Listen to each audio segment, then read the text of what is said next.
नमस्कार, मैं हेमंत बघेल आप सभी का बहुत बहुत स्वागत करता हूं अपने इस YouTube चैनल में।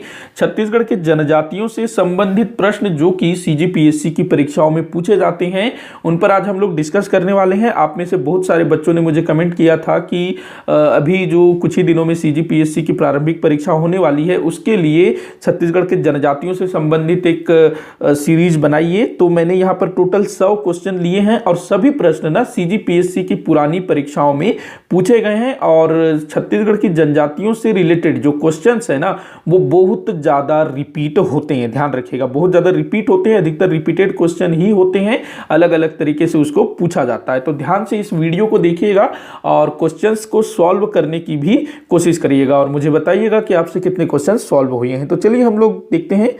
पहला क्वेश्चन देख लेते हैं, छत्तीसगढ़ में जनजाति जनसंख्या का प्रतिशत कितना है।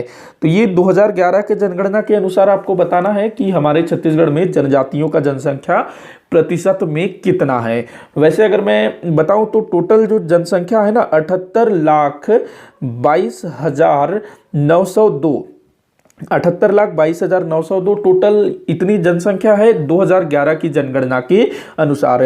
और ये जो है ना 30.6% होती है। हमारे छत्तीसगढ़ राज्य की कुल जनसंख्या कितनी है, 2,55,00,000 कुछ है ना, तो उसका ये 30.6% होता है। तो ये आप लोग ध्यान में रखिएगा। वहीं अगर मैं 6.2% की बात करूँ ना, ये शायद हमारे छत्तीसगढ़ में जितनी भी जनजातियां हैं वो शायद देश के जनजातीय जनसंख्या का प्रतिशत है 6.2। थोड़ा सा मैं इसमें कंफ्यूज हूं, बाकी आप लोग बताइएगा इसको लेकर के। उसके बाद जो 12.52 है 12.82 है, ये छत्तीसगढ़ में अनुसूचित जाति का प्रतिशत है। जो एसटी है ना उसका प्रतिशत है 12.82। उसके बाद जो 22.61 है ये छत्तीसगढ़ में जनसंख्या वृद्धि दर है 2001 से 2011 के बीच का। तो ये भी आप लोग ध्यान में रखिएगा। बाकी थोड़ा सा इसको आप लोग मुझे कंफर्म करके बताइएगा कि 6.2 छत्तीसगढ़ की कुल जनसंख्या, भारत की कुल जनजातीय जनसंख्या का छत्तीसगढ़ की कुल जनजातीय जनसंख्या का प्रतिशत है क्या, ये मुझे बताइएगा। वैसे छत्तीसगढ़ में जनजातीय जनसंख्या का प्रतिशत यही है 30.6%।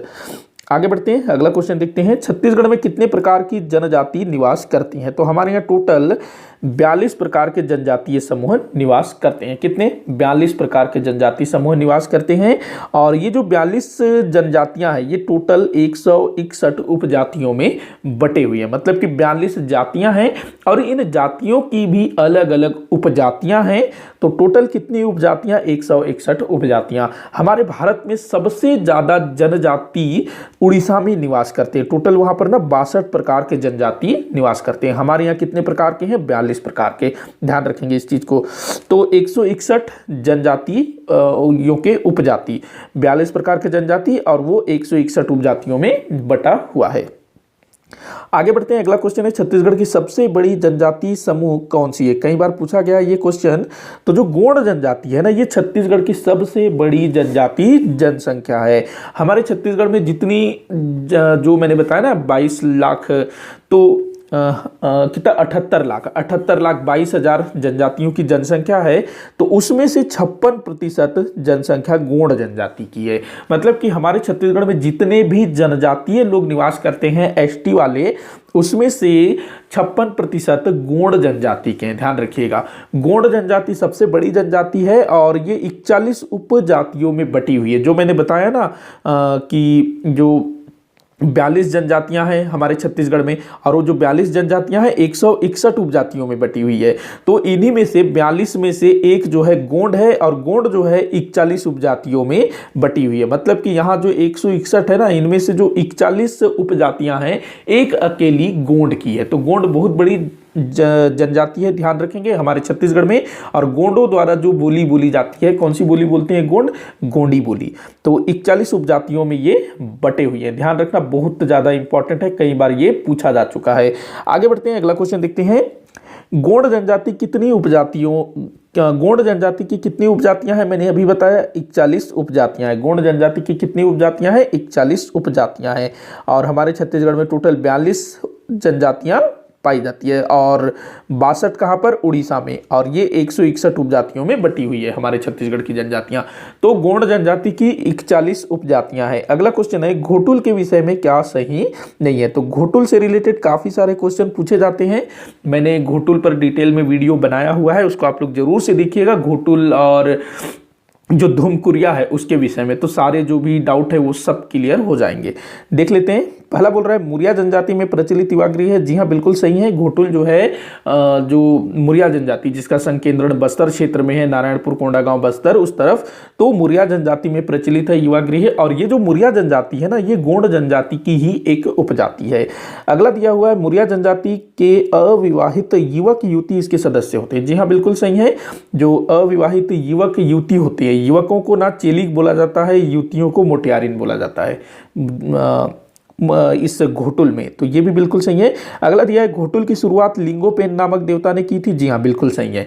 और जो घोटुल का जो प्रमुख देवता है यही लिंगोपेन है। तो तीनों कथन यहाँ पर सही है। आगे बढ़ते हैं, अगला क्वेश्चन देखते हैं। तो यहाँ पर तीनों सही है। ये अगला क्वेश्चन है, कुरुख किस जनजाति द्वारा बोली जाने वाली बोली है। कई बार पूछा गया है ये क्वेश्चन। तो जो कुरुख है उर्रांव जनजाति द्वारा बोली जाने वाली बोली है। और ये जो कुरुख है ना, द्रविड़ भाषा परिवार का हिस्सा है। द्रविड़ भाषा परिवार का हिस्सा है कुरुख बोली, उर्रांव जनजाति की प्रमुख बोली है। सुमेलित करने को बोल रहा है, देख लेते हैं। एक तरफ जनजाति, दूसरी तरफ उनके पारंपरिक कार्य दिए हुए हैं। पहला है कंवर। तो देखो, जो कंवर जनजाति है ना, इनका कार्य है सैन्य कार्य। ये लोग पारंपरिक रूप से ना सैनिक के रूप में काम करते थे। हमारे छत्तीसगढ़ में जो भी राजे रजवाड़े हुआ करते थे, तो उनके यहाँ पर ये लोग सैनिक के रूप में भर्ती होते रहे होंगे। अगला दिया है कोरकू। तो देखो, जो कोरकू का पारंपरिक कार्य बताया जाता है मिट्टी खोदना, जमीन खोदना, मतलब किसी काम के लिए। तो ये खैरवार जनजाति, ये लोग ना खैर नामक वृक्ष से, एक वृक्ष है हमारे छत्तीसगढ़ में खैर, तो इस खैर नामक वृक्ष से कत्था निकालने का काम करती है खैरवार जनजाति। कोल जनजाति का संबंध कोयला उत्खनन से, कोल कोयला ऐसे आप लोग याद रख सकते हैं। तो आपका क्या आंसर हो जाएगा, 2 3 4 1 यहाँ पर सही उत्तर होगा। 2 3 4 1, 2 3 4 1 ये द। अगला क्वेश्चन देखते हैं, किस जनजाति का पारंपरिक कार्य काले रंग के पक्षी का शिकार करना है। क्या बोल रहा है कि हमारे छत्तीसगढ़ की वह जनजाति कौन सी है जिसका पारंपरिक कार्य काले रंग के पक्षी का शिकार करना है। तो ये पारधी ऑप्शन स। तो जो पारधी जनजाति के लोग होते हैं उनका ट्रेडिशनल वर्क है कि वो लोग जो है काले रंग के पक्षी का ही शिकार करते हैं।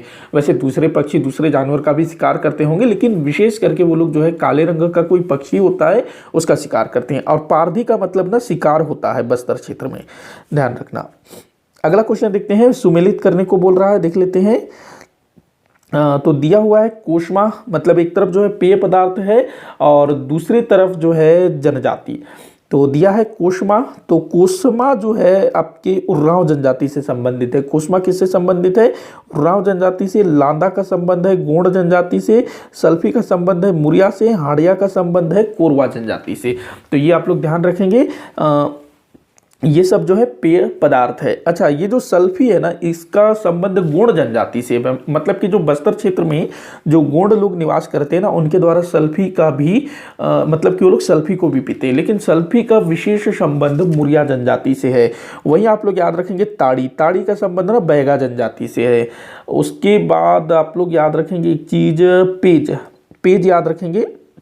ये जो पेज है ना, ये गोंड जनजाति में प्रचलित है। गोंड जनजाति में, मुरिया जनजाति में, भतरा हलवा में, लेकिन विशेष करके गोंड जनजाति में प्रचलित है। और पेज जो है भोजन के साथ लिया जाता है। ये कोई नशीला नहीं होता है, जैसे ताड़ी हो गया, सल्फी हो गया, लांदा हो गया, हाड़िया हो गया, ये सब जो है नशीला होता है, इसको पीने से नशा आता है। लेकिन पेज में ऐसा कुछ नहीं है, ये चावल से बनाया जाता है, तो इसको जो है दैनिक भोजन में यूज किया जाता है। इसके अलावा छिंद रस याद रखेंगे, बस्तर के गोंड माड़िया मुरिया द्वारा प्रयुक्त किया जाता है। मतलब ना बस्तर क्षेत्र में जो लोग हैं ना, वहाँ के जो आदिवासी हैं, वो लोग सल्फी भी पिएंगे, लांदा भी पिएंगे, पेज भी पिएंगे। लेकिन विशेष पूछा जाए तो लांदा गोंड, पेज भी गोंड और सल्फी जो है मुरिया जनजाति से संबंधित है। आगे बढ़ते हैं, अगला क्वेश्चन देखते हैं। तो यहाँ पर कूट आपको मिलान करना है, क्या था, चलिए मैंने बता दिया, आप लोग इसको मिला लीजिएगा। 2 1 3 4 होना चाहिए, 2 1 3 4, 2 1 3 4। ये थोड़ा सा मैं ब्रेक ले लेता हूँ।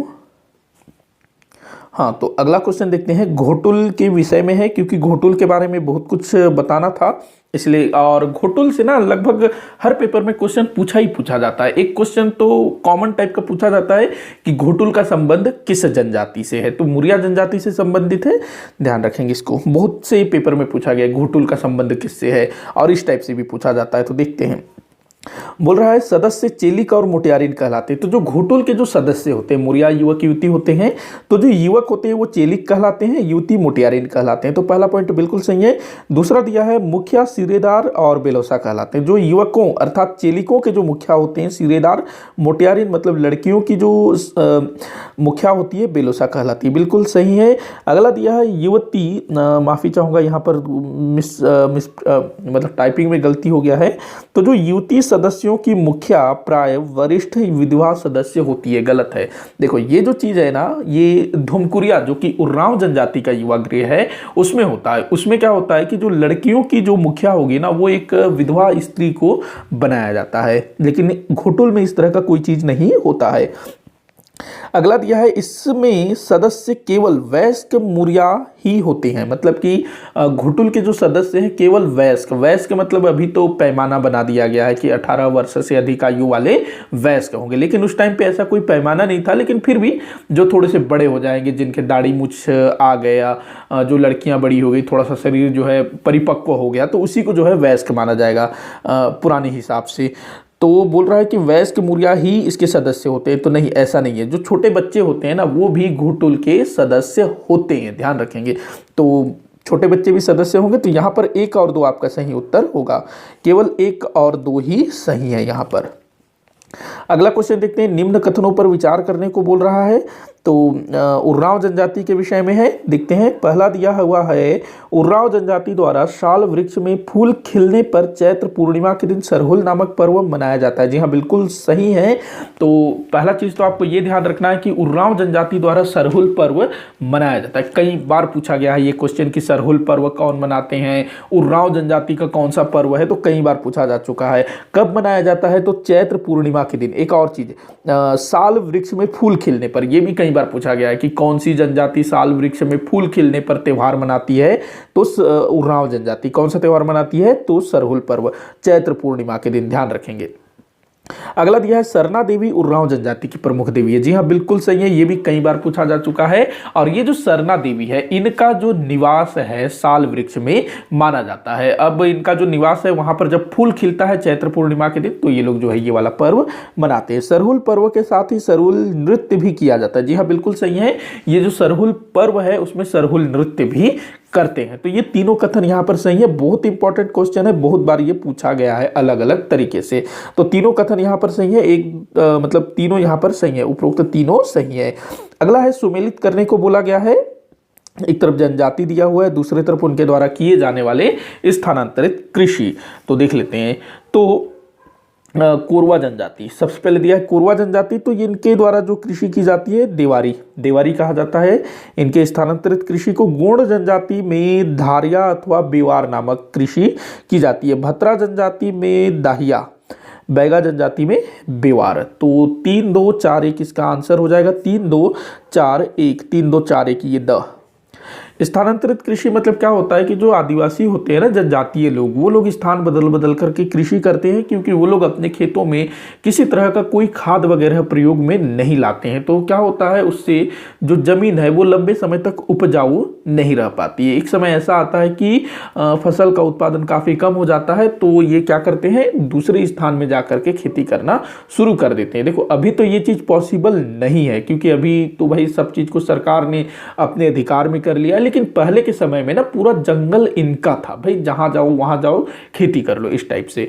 तो पहले जो है ना इस तरह का खेती होता था, अब तो लुप्त हो रहा है ये चीजें, क्योंकि ये जो जनजातियां हैं ये लोग भी आधुनिक कृषि पद्धति को धीरे धीरे अपना रहे हैं। तो देखिएगा इसको। अच्छा, कुछ और जनजातियों में भी स्थानांतरित कृषि होती है इनके अलावा, जैसे कि अबुझमाड़िया में पेड्डा, पिद्दा। अबुझमाड़िया जनजाति में पिद्दा, जो कि काफी बार पूछा जा चुका है। कमार जनजाति में होता है दाहिया, कमार जनजाति में दाहिया। ये जो दाहिया है ना, ऐसे ही कमार जनजाति में भी दाहिया नामक कृषि होती है, स्थानांतरित कृषि। अगला क्वेश्चन देखते हैं, तीर विवाह का प्रचलन किस जनजाति में है? तो ये भी काफी बार पूछा जा चुका है, तीर विवाह का प्रचलन।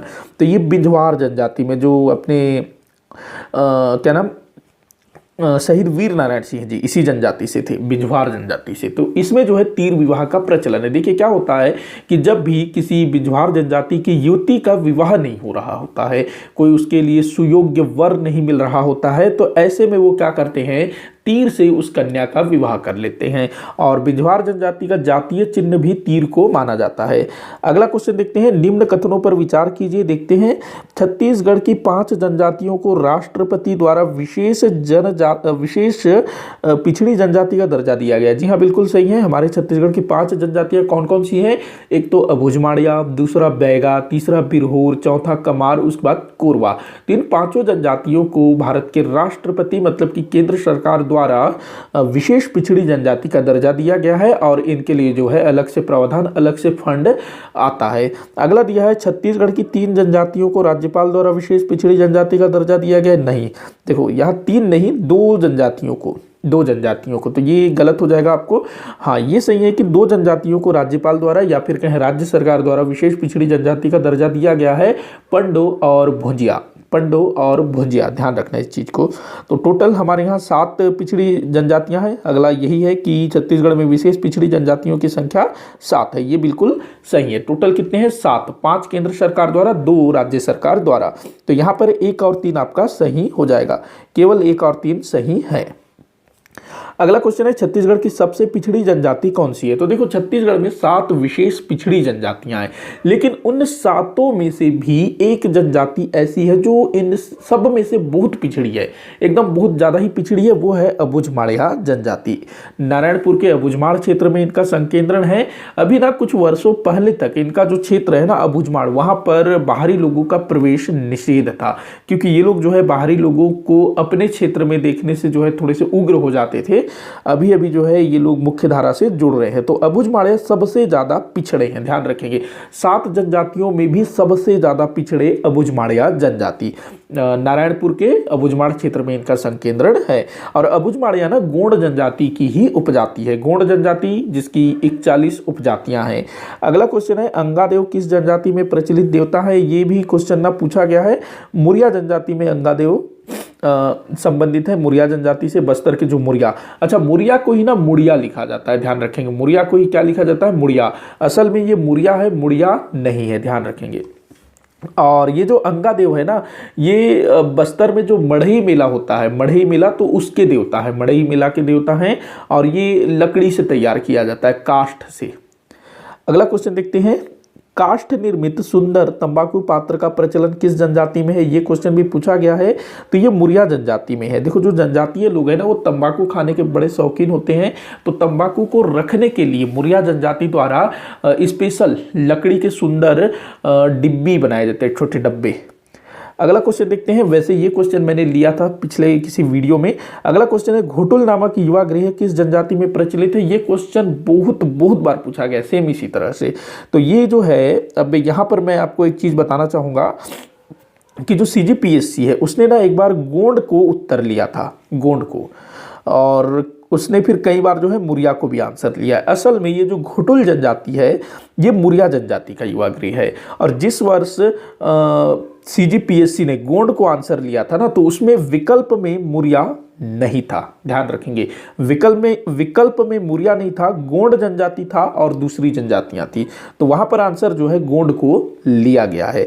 देखिए क्या है कि जो मुरिया जनजाति है वो गोंड जनजाति की ही उपजाति है। तो हम लोग एक तरह से बोल सकते हैं कि गोंड जनजाति में घोटुल प्रथा प्रचलित है, क्योंकि जो मुरिया है वो गोंड की उपजाति है। तो अगर कभी भी इस तरह से क्वेश्चन विकल्प होता है, उसमें गोंड भी हो, मुरिया भी हो, तो वहां पर आपका जो फाइनल आंसर होगा मुरिया। अगर गोंड और मुरिया दोनों है तो, क्योंकि दोनों आंसर सही है, लेकिन अगर दोनों हैं तो वहां पर आपको मुरिया टिक करना है।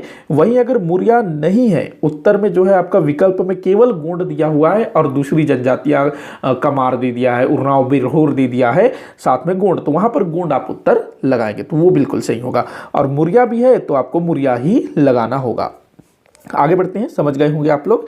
छत्तीसगढ़ की जनजातियों में सर्वाधिक साक्षर जनजाति कौन सी है? तो सर्वाधिक साक्षर जनजाति उरांव जनजाति को माना जाता है। उरांव जनजातियों में ना साक्षरता दर सबसे अधिक है। अगला क्वेश्चन देखते हैं, किस जनजाति का संबंध उत्तरी छत्तीसगढ़ से नहीं है? इस तरह के क्वेश्चन भी बहुत पूछा जाता है। तो देखो, जो कोरवा है उत्तरी छत्तीसगढ़ में है, कोरकू भी है, कोल भी है, लेकिन जो कोया जनजाति है ना, ये जो कोया जनजाति है ना, गोंड जनजाति की उपजाति है। ध्यान रखेंगे, गोंड जनजाति की उपजाति है और ये बस्तर क्षेत्र में निवास करती है। ये ना हमारे भारत के आंध्र प्रदेश, तेलंगाना और छत्तीसगढ़ के क्षेत्र में निवास करती है। ये तीनों का जो सीमा जहां मिलता है ना, उस तरफ ये बहुत ज्यादा पाए जाते हैं। ये जो है ना गोंड जनजाति की उपजाति है, ध्यान रखना।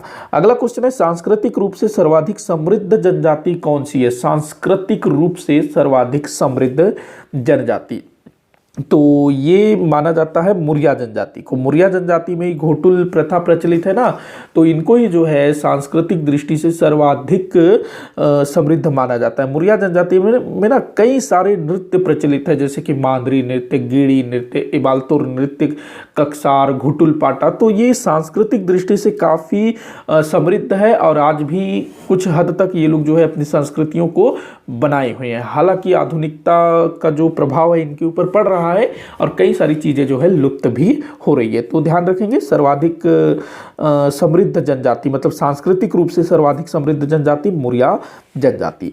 अगला क्वेश्चन है, छत्तीसगढ़ के किस जनजाति का सामाजिक दृष्टि से सबसे उच्च स्थान है? तो ये भतरा जनजाति को माना जाता है।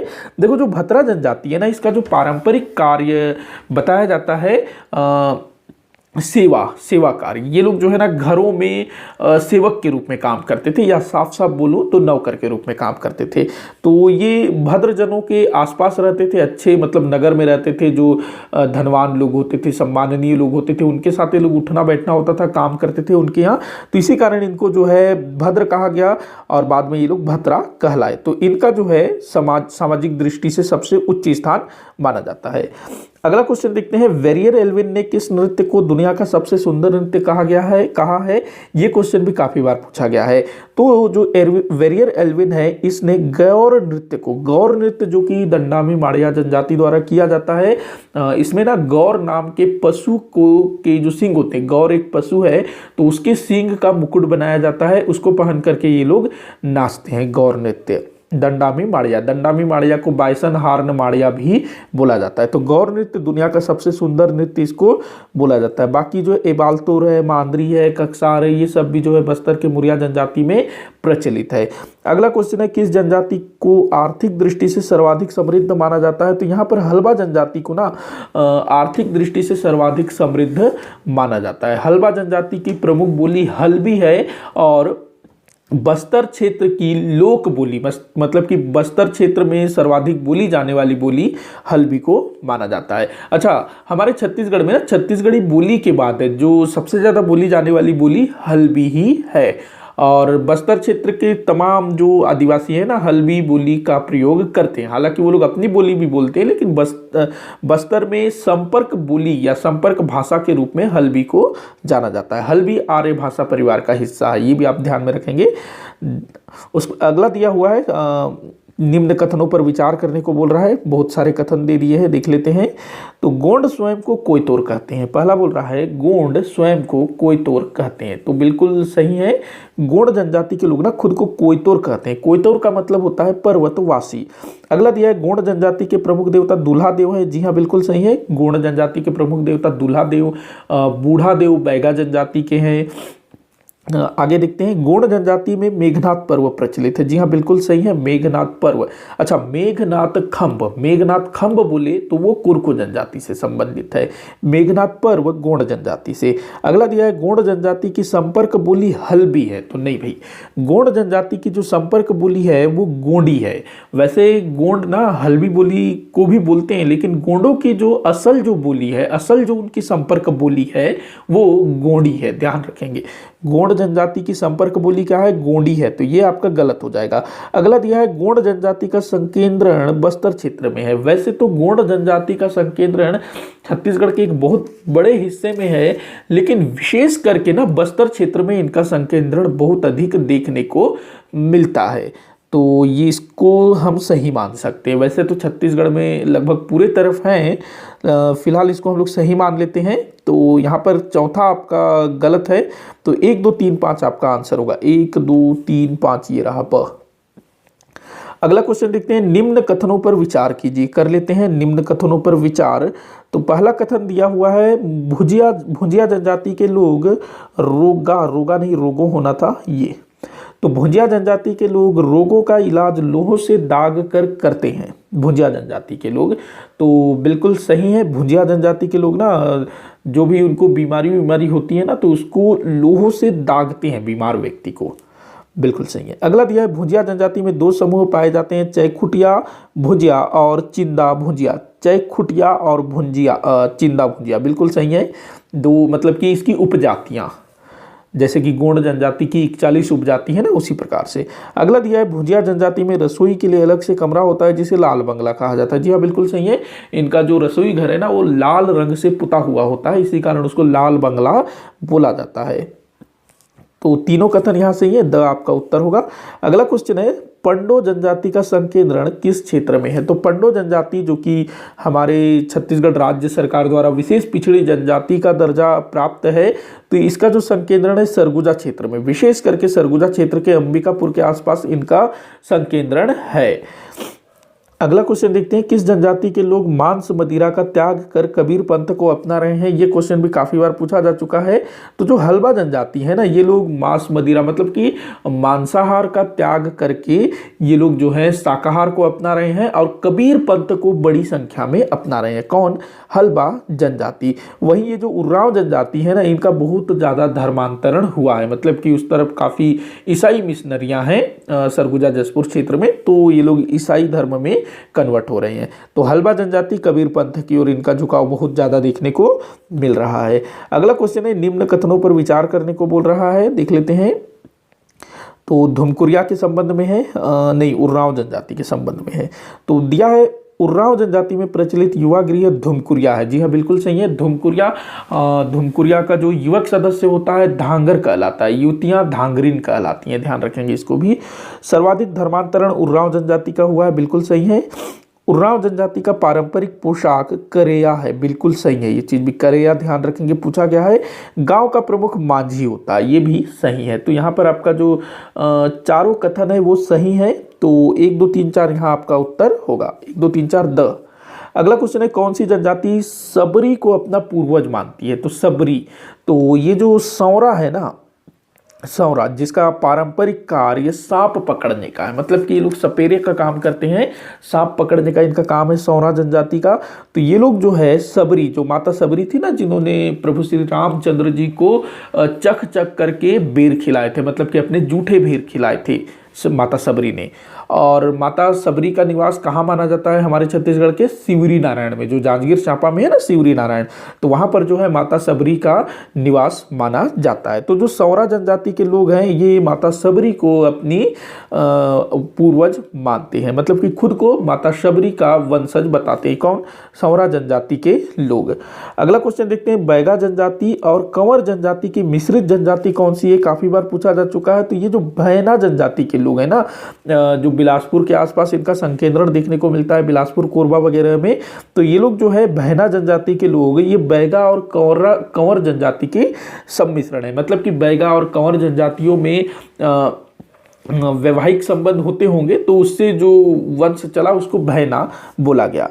अगला क्वेश्चन है, ऐतिहासिक विवरण के अनुसार कौन सी जनजाति गोंड राजाओं के मंत्री हुआ करते थे। तो हमारे छत्तीसगढ़ में कुछ हिस्सों में गोंड राजा भी शासन करते थे, छोटे छोटे हिस्से में, तो इनके मंत्री के रूप में ना परधान जनजाति के लोग काम करते थे।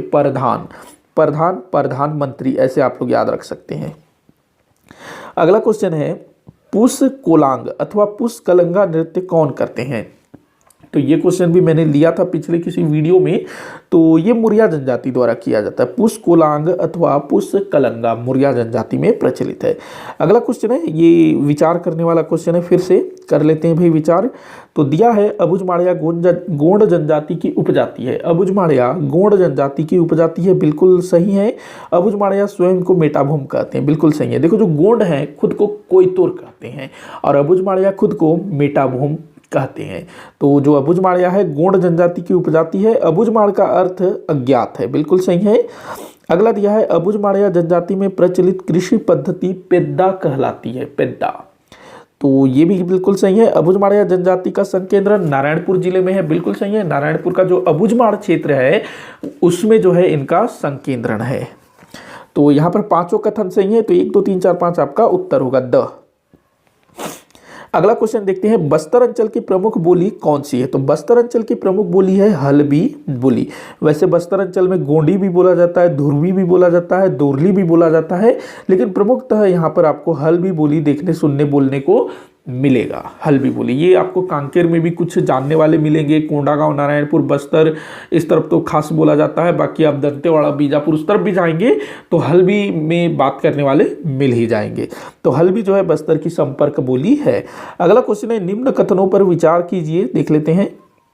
पहला दिया है परजा जनजाति के लोगों को धुरवा के नाम से जाना जाता है, बिल्कुल सही है। बस्तर क्षेत्र में धुरवा जनजाति इन्हीं को जो है परजा बोला जाता है। तो परजा को ही जो है धुरवा बोला जाता है। ये ना बस्तर जिले में स्पेशल इनका संकेंद्रण देखने को मिलता है, जो उड़ीसा से लगा हुआ जो भाग है ना वहाँ पर।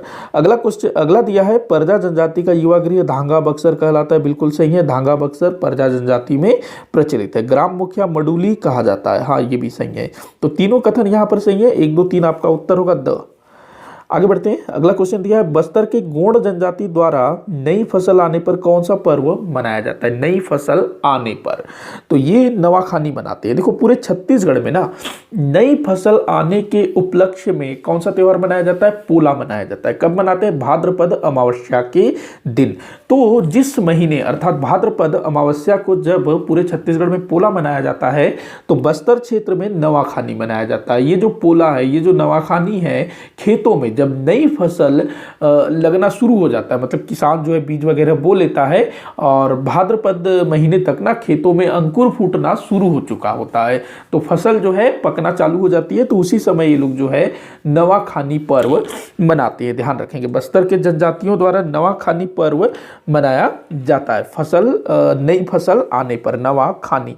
वहीं अमुस, अमुस जो दिया है ना, ये हरियाली को बोला जाता है। जो हरेली मनाते हैं ना सावन अमावस्या के दिन पूरे छत्तीसगढ़ में, तो उसको बस्तर क्षेत्र में अमुस के नाम से जाना जाता है। और दीपावली के बाद जो गोवर्धन पूजा होता है जिसमें गौ पूजा किया जाता है, तो वही गौ पूजा जो है बस्तर क्षेत्र में दियारी के रूप में मनाया जाता है। इसमें ना जो भी गोधन है, जैसे कि गाय बैल हो गए और जो घर के जो भी दूसरे जानवर हैं, भैंस वगैरह जो खेती में यूज होते हैं, तो उनका जो है पूजा किया जाता है दियारी में। खिचड़ी वगैरह उनको खिलाया जाता है बस्तर क्षेत्र में। उसके बाद छेरछेरा, ये तो भाई सब जानते हैं, पुष पूर्णिमा को मनाया जाता है ना, अभी बीता है छेरछेरा, तो पौष पूर्णिमा को छेरछेरा। तो नवाखानी ध्यान रखेंगे, नई फसल आने पर।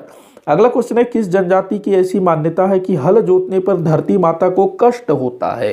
तो ये बैगा जनजाति में इस तरह की मान्यता है। ये लोग बोलते हैं कि भाई अगर हम लोग धरती माता में हल जोतेंगे तो उसको जो है तकलीफ होगी। देखो होता ही होगा ना तकलीफ, हम लोग धरती माता के सीना को चीर करके उसमें हल चलाते हैं, फिर उसमें बीज बोते हैं और तरह तरह की चीजें करते हैं ना, खोद खोद करके धरती माता के अंदर गर्भ में छुपे हुए कीमती चीजों को निकाल रहे हैं। एक तरह से दर्द होता होगा।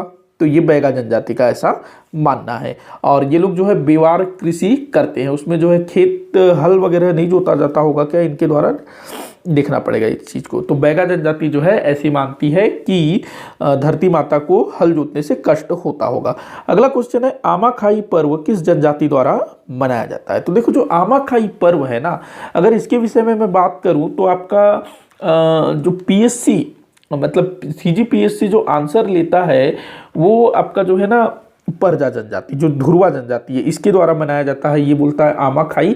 आमाखाई है क्या, आमाखाई ना जब आम फल जब फलना शुरू हो जाता है, जब पकना शुरू हो जाता है, आम का फल जब फलना शुरू हो जाता है तो उस समय इसको मनाया जाता है। ये पर्व मनाने के बाद ही बस्तर के ग्रामीण लोग आम फल का सेवन करते हैं, नहीं तो नहीं करते हैं। जब तक ये त्यौहार नहीं मनाएंगे, अलग अलग गाँवों में अलग अलग दिन में होता है, तो जब ये त्यौहार मनाते हैं उसके बाद ही ये लोग जो है आम का फल खाते हैं, नहीं तो ये लोग नहीं खाते हैं। तो जो CGPSC है वो पर्जा को ही आंसर लिया है, एक आध बार पूछा गया है मेरे ख्याल से। वैसे ये ना गोंड जनजाति द्वारा भी मनाया जाता है, मुरिया जनजाति भी द्वारा भी मनाया जाता है। तो इसका आंसर होना चाहिए बस्तर के अधिकांश जनजातियों द्वारा। ध्यान रखिएगा, वैसे ये क्वेश्चन पूछा गया या नहीं मुझे ध्यान नहीं आ रहा है, शायद एक आध बार पूछा गया है। तो ये पर्जा जनजाति बोलता है CGPSC, लेकिन इसका आंसर ये होना है बस्तर के अधिकांश जनजातियों द्वारा। ये अप्रैल में मनाया जाता है ना, अप्रैल या मार्च में, उसी समय तो आम फलता है। अगला क्वेश्चन है, बस्तर के जनजातियों द्वारा किया जाने वाला कौन सा नृत्य शिकार नृत्य है? तो ये जो माओ पाटा है, माओ पाटा, ये जो है शिकार नृत्य है, ध्यान रखेंगे, माओ पाटा। और ये सभी नृत्य ना मुरिया जनजाति द्वारा किया जाता है। एबाल तोर ये मढ़ई के समय किया जाता है। एबाल तोर कब? मढ़ई के समय। हुल्की पाटा ये सामान्य, जब मन करे तब नाच लो। उसके बाद जो घोटुल पाटा है ये मृतक संस्कार, मतलब कि मृत्यु के समय मृतक संस्कार होता है ना, तो उस टाइम पे गाया जाने वाला गीत है घोटुल पाटा। तो माओ पाटा एक शिकार नृत्य है, शिकार नाटिका इसको हम लोग बोल सकते हैं, शिकार नाटिका नृत्य, मतलब कि उसमें शिकार का दृश्य दिखाया जाता होगा। मुरिया जनजाति द्वारा किया जाता है सभी। अगला क्वेश्चन है, कमार जनजाति का संकेंद्रण किस जिले में है? तो गरियाबंद जिले में है कमार जनजाति। कमार जनजाति जो कि बांस शिल्प कला के लिए जानी जाती है, इनका पारंपरिक कार्य है और ये विशेष पिछड़ी जनजाति के अंतर्गत भी आती है। अगला क्वेश्चन है, किस जनजाति का जातीय चिन्ह तीर है? तो देखो, किस जनजाति का जातीय चिन्ह तीर है? तो मैंने बताया था कि बिजवार जनजाति में तीर विवाह का प्रचलन है, तीर विवाह का। तो इन्हीं का ही जातीय चिन्ह क्या है? तीर। बाकी जो कंवर है सैन्य कार्य करती है, कमार बांस शिल्पकला, कोरवा जनजाति एक विशेष पिछड़ी जनजाति है। अगला क्वेश्चन है, थापटी और ढांडल नृत्य किस जनजाति द्वारा किया जाता है? तो ये कोरकू जनजाति द्वारा किया जाता है, थापटी और ढांडल। इसके अलावा ना इनमें मेघनाथ खम्ब, ये इसका भी प्रचलन है। अगला क्वेश्चन है, निम्न कथनों पर विचार कीजिए, देखते हैं। तो दिया हुआ है पहला कथन कि जनजातीय समाज पितृसत्तात्मक होता है। बिल्कुल सही है, जनजातीय समाज पितृसत्तात्मक होता है। अगला दिया है कि जो जनजातीय समाज संयुक्त समाज होता है। हाँ बिल्कुल संयुक्त होता है, संयुक्त परिवार, बड़ा परिवार होता है जनजातियों में भी। जनजातीय समाज में महिलाओं को समान अवसर दिया जाता है, बिल्कुल सही है। देखो, जो जनजातीय महिलाएं हैं ना, वो पुरुष के समान ही कार्य करती है, खेत वगैरह में भी जाती है, और मतलब जो काम पुरुष करता है सब काम ये करते हैं। बाकी शिकार वगैरह में नहीं जाती हैं महिलाएं, लेकिन खेती बाड़ी वाला तमाम कार्य महिलाएं भी करती हैं। जैसे कि शहरों में होता है ना, महिलाओं को काफ़ी सारे बंधन होते हैं, तो उस टाइप का इनमें देखने को नहीं मिलता है। उसके बाद यह है, जनजातीय समाज में बाल विवाह का प्रचलन बहुत अधिक है। ये कथन आपका गलत होना चाहिए, क्योंकि जनजातियों में ना बाल विवाह का प्रचलन नहीं है। बाल विवाह किसको बोलेंगे? कई सारे जो समाज है ना, जैसे कि राजस्थान वगैरह में भी, हरियाणा वगैरह में भी अभी तो उतना प्रचलन नहीं है, लेकिन कुछ समय पहले तक जब देश गुलाम था तो उस टाइम पे ना 7-8 साल की बच्चियों का भी विवाह कर दिया जाता था। लेकिन जो जनजातीय समाज है, शुरू से ही यहाँ पर इस तरह के विवाह का प्रचलन बहुत कम देखने को मिलता है, कि एकदम छोटे बच्चों का, नहीं तो क्या एकदम 5-6 साल, 7-8 साल, 9 साल के बच्चियों का भी विवाह कर दिया जाता है। तो यहाँ जो है इस तरह की चीज़ देखने को नहीं मिलता है। पहले भी यहाँ पर ना जब बच्चे परिपक्व हो जाएंगे, परिपक्व मतलब लड़कों की मूंछ वगैरह आ जाएगी, उनका जो आवाज़ भारी हो जाएगा, लड़कियों में भी शारीरिक बदलाव आएंगे, तो जब ये लोग थोड़े से परिपक्व हो जाएंगे, थोड़े से बड़े हो जाएंगे, तब विवाह किया जाता है। मतलब ऐसा नहीं कि ये लोग कोई एज इनका डिसाइड होता हो कि 18 साल 21 साल, ऐसा नहीं, बस थोड़े से परिपक्व हो जाएंगे। क्योंकि जो आदिवासी हैं उनको तो पढ़ना लिखना आता नहीं है, अभी तो पढ़ लिख रहे हैं, लेकिन पहले इन सब चीज़ों से वो बिल्कुल अनजान थे, तो वो बस देख करके ही अंदाज़ा लगा लेते थे कि हाँ भाई लड़की बड़ी हो गई, लड़का बड़ा हो गया, तो थोड़े से परिपक्व होने के बाद ही विवाह होता था। ऐसे नहीं कि बिल्कुल बच्चे ही विवाह, मतलब कि छोटे बच्चों को ही विवाह कर दिया जा रहा, ऐसा नहीं होता था। तो बाल विवाह का प्रचलन देखने को नहीं मिलता है। तो यहाँ पर 1 2 3 आपका उत्तर होगा, 1 2 3 ये अगला क्वेश्चन देखते हैं, धनकुल गीत किस जनजाति द्वारा गाया जाता है? तो ये जो धनकुल गीत है काफी बार पूछा गया है, हल्बा जनजाति द्वारा इसको गाया जाता है। धनकुल गीत हल्बा जनजाति में इसका प्रचलन है, ध्यान रखेंगे। साथ ही साथ ना भतरा जनजाति में भी इसको गाया जाता है और ये बस्तर क्षेत्र में प्रचलित है। इसको जगार गीत भी बोला जाता है। इसके अगर मैं वाद्य यंत्र की बात करूं तो ये लोग जो है ना, जो बांस का जो सूपा होता है ना, जिसमें चावल वगैरह छांटा जाता है, इसके बाद मटकी और बांस से ही ये लोग जो है कुछ कुछ चीज़ें बना करके उससे बजाते हैं, मटका वगैरह, ध्यान रखना। अगला क्वेश्चन है, भगेली विवाह किस जनजाति में प्रचलित है? भगेली तो ये गोंड जनजाति में प्रचलित है। क्या होता है कि जो लड़की है उसके घर वाले तैयार नहीं होते हैं विवाह के लिए, तो लड़की जो है चुपके से अपने प्रेमी के घर चली जाती है और वहां पर फिर जो लड़के के घर वाले होते हैं उसका विवाह कर देते हैं और उसके बाद फिर लड़की के घर में जाकर के बताते हैं कि भाई तुम्हारी बेटी जो है भाग गई, भगेली हो गई। तो ये गोंड जनजाति में प्रचलित है। वैसे ये वाला जो भागने भगाने वाला जो सिस्टम है ये तो भाई सब तरफ चलता है ना, लेकिन अलग अलग तरीके से। अगला क्वेश्चन देखते हैं, खम्ब स्वांग किस जनजाति द्वारा किया जाता है? तो ये कोरकू जनजाति में प्रचलित है खम्ब स्वांग। ये लोग एक खंबा बनाते हैं और उसके चारों तरफ जो है नाचते हैं, कोरकू जनजाति। अगला क्वेश्चन है, माटी तिहार किस जनजाति द्वारा मनाया जाता है? तो ये जो है ना गोंड जनजाति द्वारा मनाया जाता है माटी तिहार। अच्छा, ये जो माटी तिहार है ना ये भी बस्तर क्षेत्र के लगभग सभी जनजातियों में प्रचलित है। मतलब ना मुरिया जनजाति बोल रहा हूँ, गोंड जनजाति की ना 41 उपजातियां हैं। तो जो गोंड जनजाति की जो उपजातियां हैं उनमें कई सारी चीजें कॉमन है। तो मुरिया जनजाति ये भी गोंड की उपजाति है, माड़िया, अबुझ माड़िया, तो ये सब जो है मनाते हैं माटी तिहार। अगला क्वेश्चन देखते हैं, दमनच नृत्य किस जनजाति में प्रचलित है? तो ये आपका दमनच जो है कोरवा जनजाति में प्रचलित है, ध्यान रखेंगे। ये कोरवा जनजाति में प्रचलित है दमनच नृत्य और ये ना विवाह के अवसर पर किया जाता है। दमनच दमनच नृत्य विवाह के अवसर पर, और इसको भयोत्पादक नृत्य कहा गया है। मतलब कि देखो नाम ही क्या है, दम नच, दम मतलब क्या, ताकत, तो दम नच, नच मतलब नाचना, तो ताकत लगा करके नाचते होंगे, तो उससे जो है देखने वालों की रूह कांप जाती होगी, थोड़ा सा देखने में भय उत्पन्न होता होगा, इसीलिए इसको जो है सर्वाधिक भयोत्पादक नृत्य कहा जाता है। और ये जो है विवाह के समय किया जाता है। मतलब कि जो दूल्हा जो है वो मंडप में बैठा है और लोग जो है इस तरह से डरावना वाला नृत्य कर रहे हैं, इस टाइप से सोचिए आप लोग।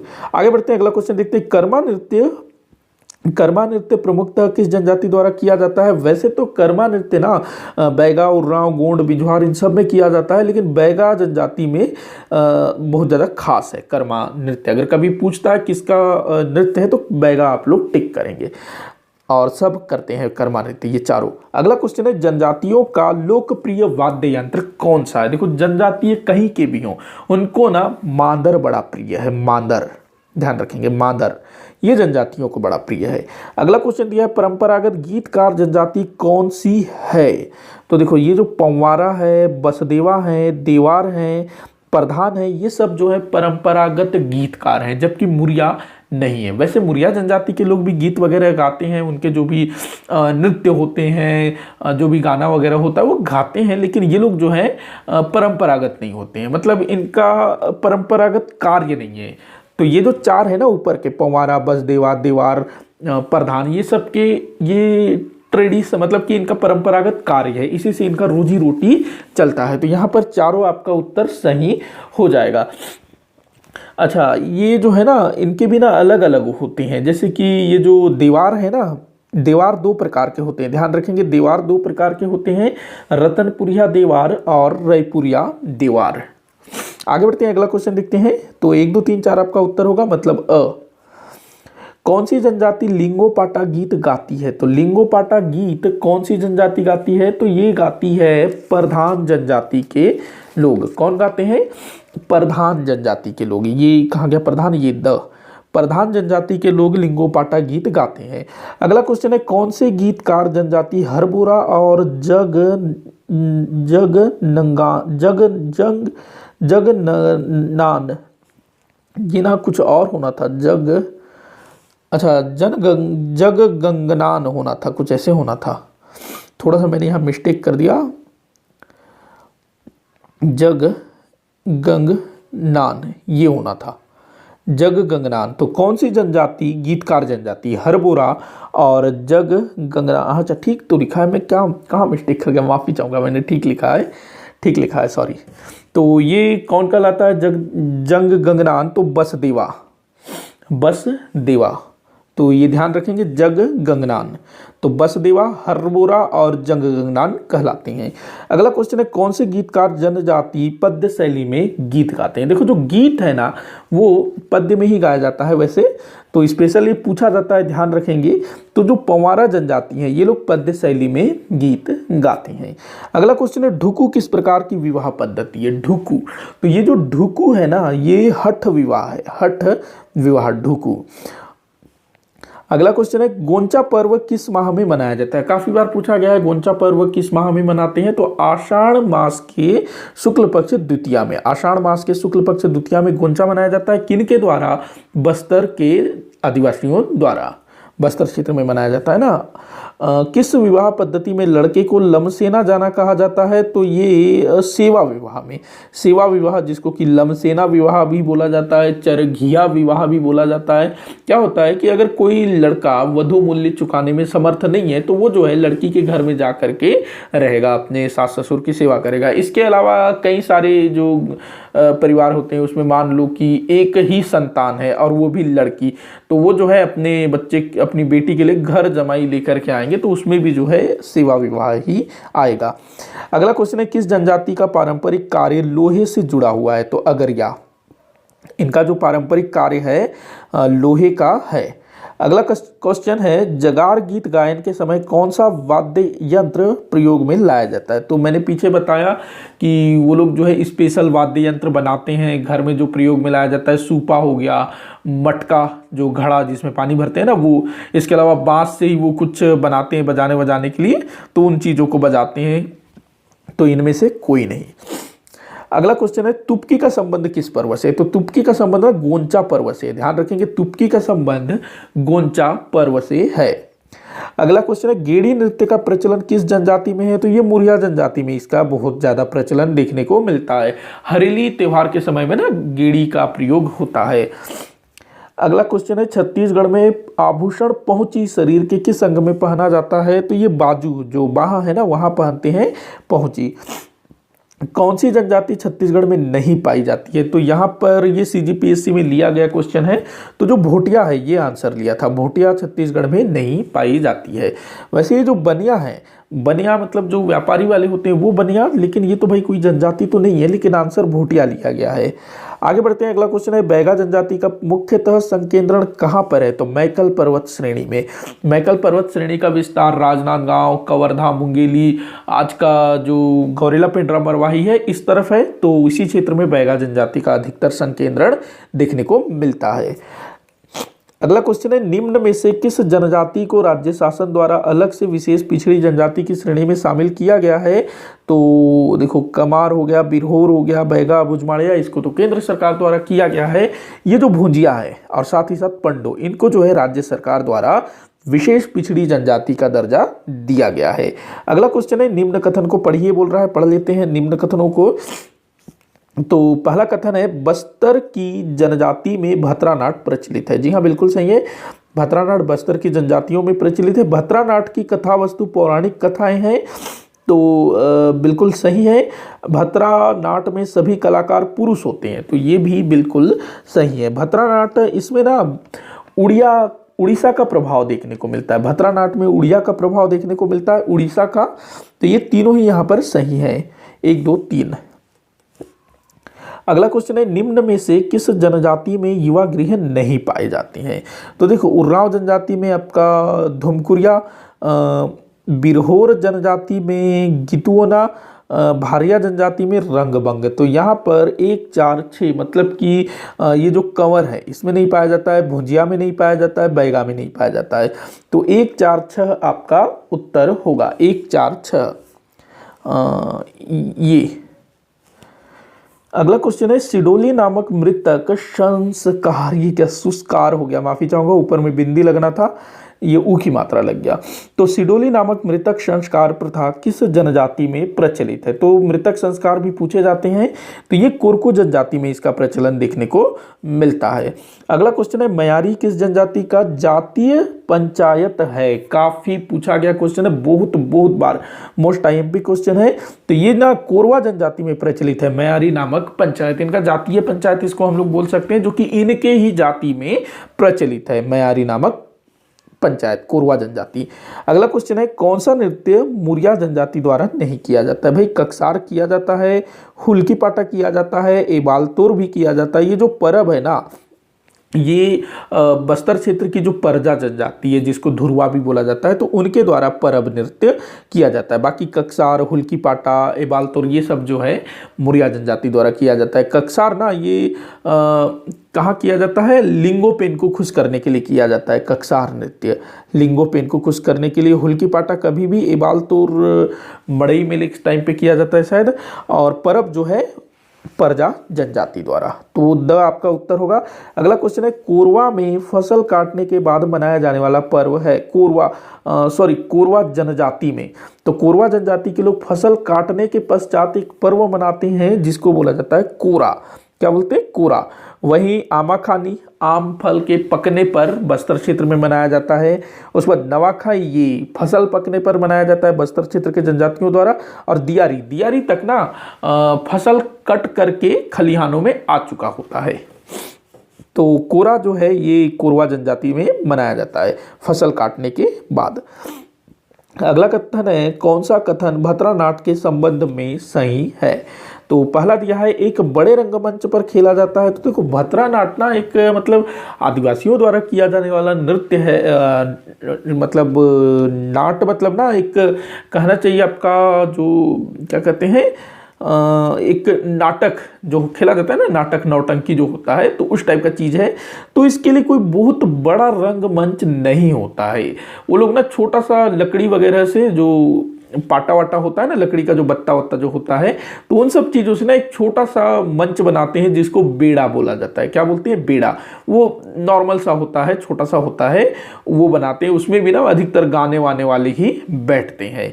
तो ये आपका गलत हो जाएगा पहला वाला। दूसरा दिया है, इसकी विषय वस्तु पौराणिक गाथाओं पर आधारित होती है, ये सही है। अच्छा, कौन सा कथन सही है वो पूछ रहा है, तो यही आपका आंसर होगा ब।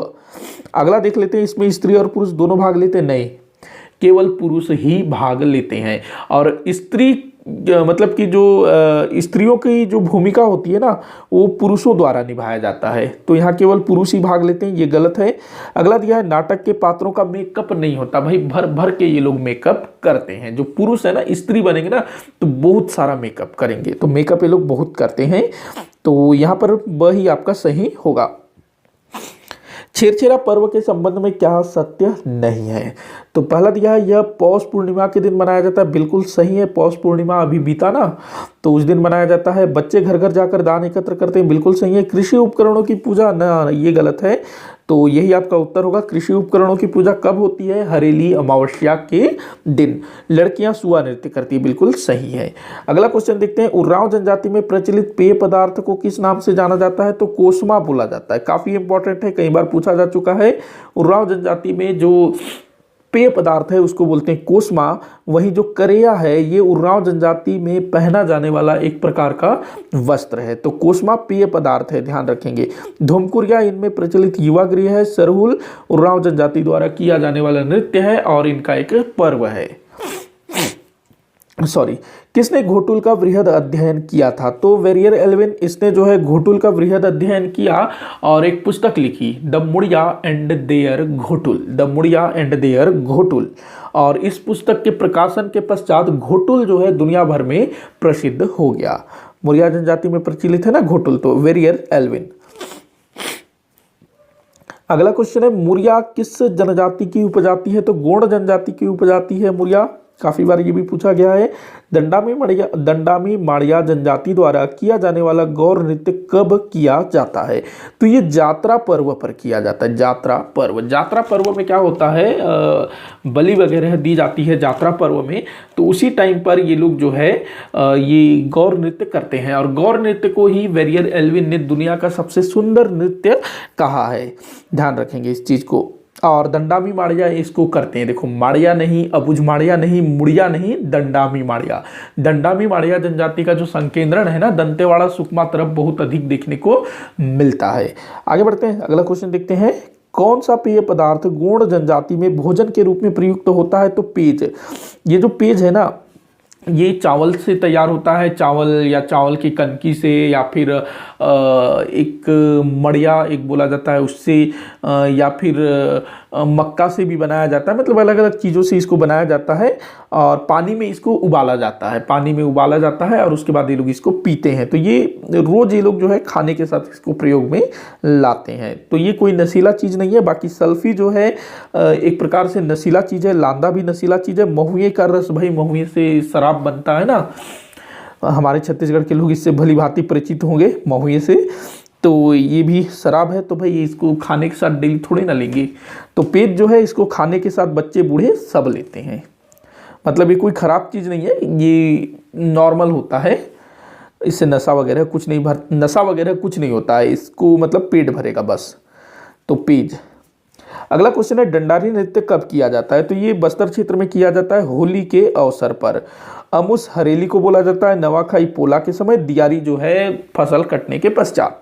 अगला क्वेश्चन है, मुरिया जनजाति घोटुल के सदस्यों द्वारा किया जाने वाला सबसे लोकप्रिय नृत्य कौन सा है? तो देखो, मुरिया जनजाति में जो घोटुल है ना, तो जो घोटुल के जो सदस्य हैं उनके द्वारा जो नृत्य किया जाता है, जो उनको सबसे ज़्यादा प्रिय है, वो है मांदरी नृत्य। कौन सा नृत्य? मांदरी नृत्य। ध्यान रखेंगे, मांदरी, मांदर से मांदरी बना है ना, तो इसमें मांदर भी बचता होगा, तो मांदरी नृत्य। और कक्सार जो है लिंगोपेन के लिए। घुटुल के देवता लिंगोपेन को प्रसन्न करने के लिए मुरिया जनजाति द्वारा कौन सा नृत्य किया जाता है? तो कक्सार, ये आ गया। कक्सार नृत्य जो है लिंगोपेन को खुश करने के लिए।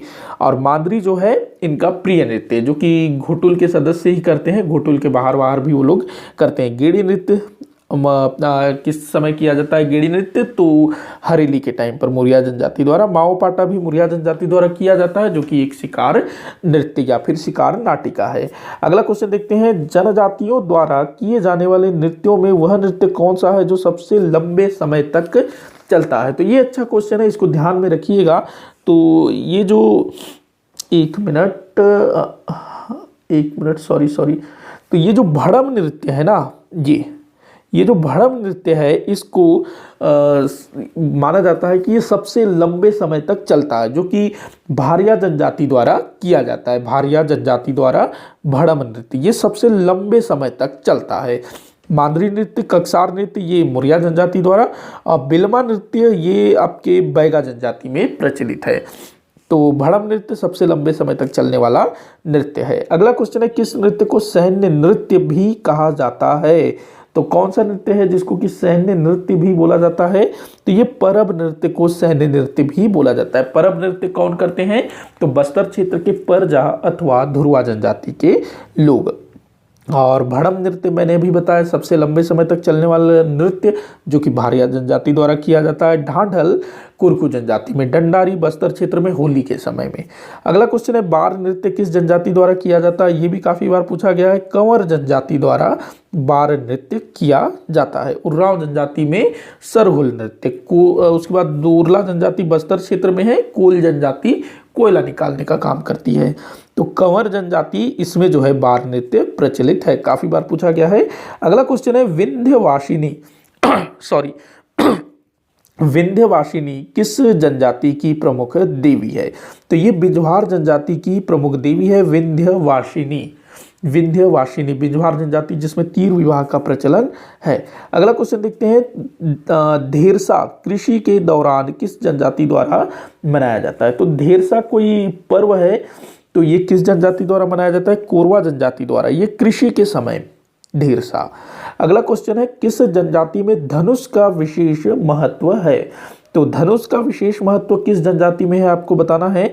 देखो, जो प्रधान है, जो कि गोंड राजाओं के यहाँ मंत्री के रूप में काम करते थे, मंत्री अधिकारी के रूप में, बिंझवार जनजाति में तीर विवाह का प्रचलन है और इनमें जो है तीर इनका जातीय चिन्ह है। उस बाद जो कंवर जनजाति, ये लोग सैनिक के रूप में काम करते थे।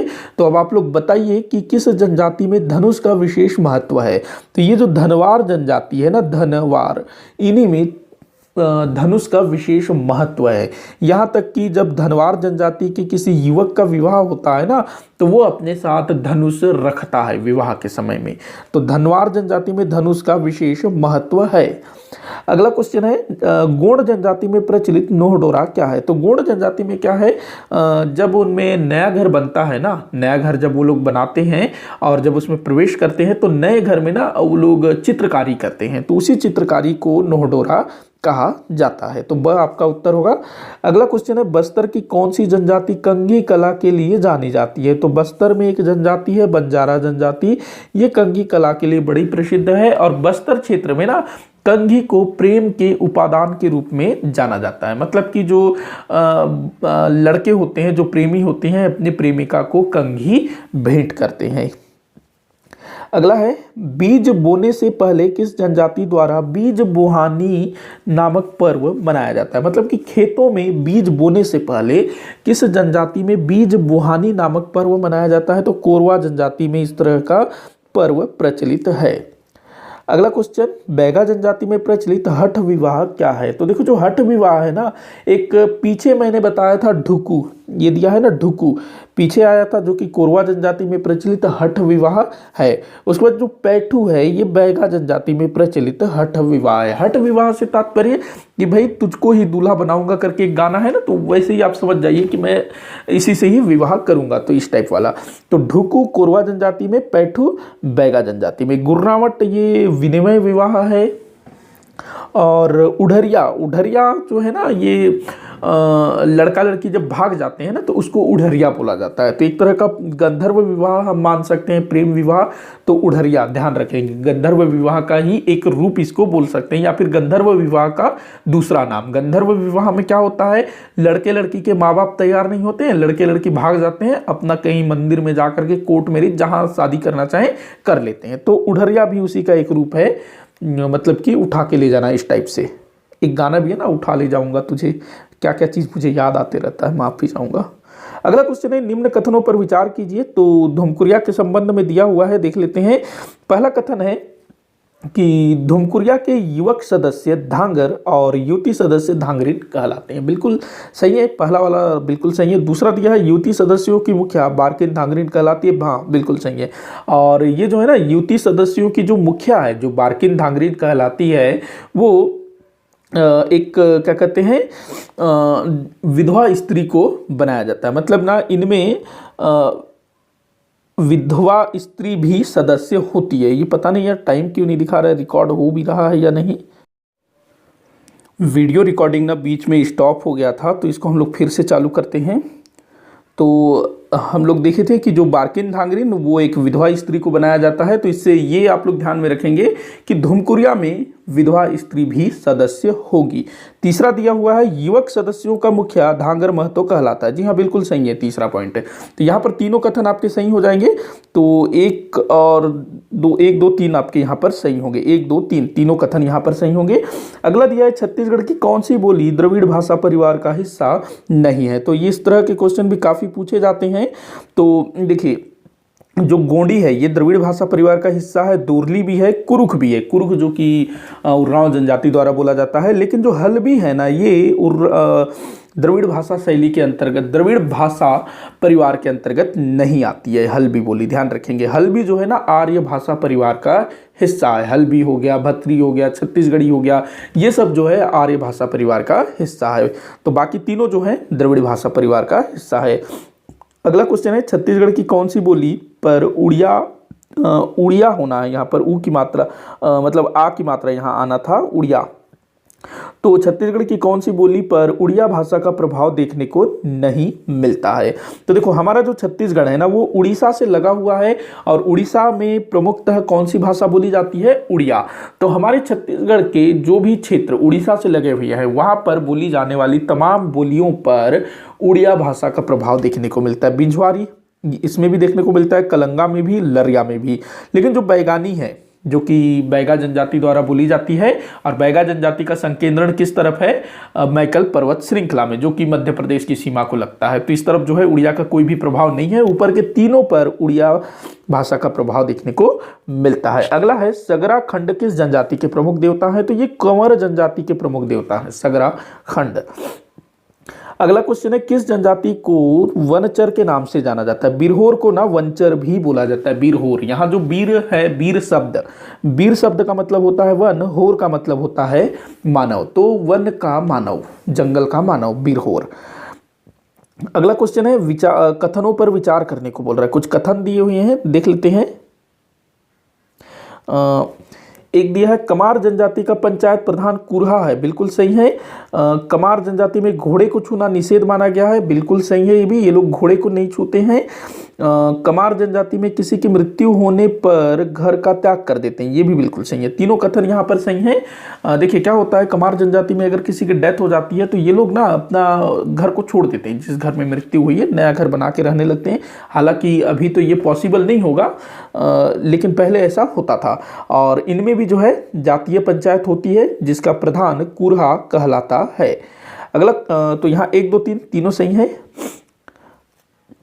अगला क्वेश्चन है खुड़िया रानी किस जनजाति की प्रमुख देवी है? तो ये कोरवा जनजाति की प्रमुख देवी है खुड़िया रानी।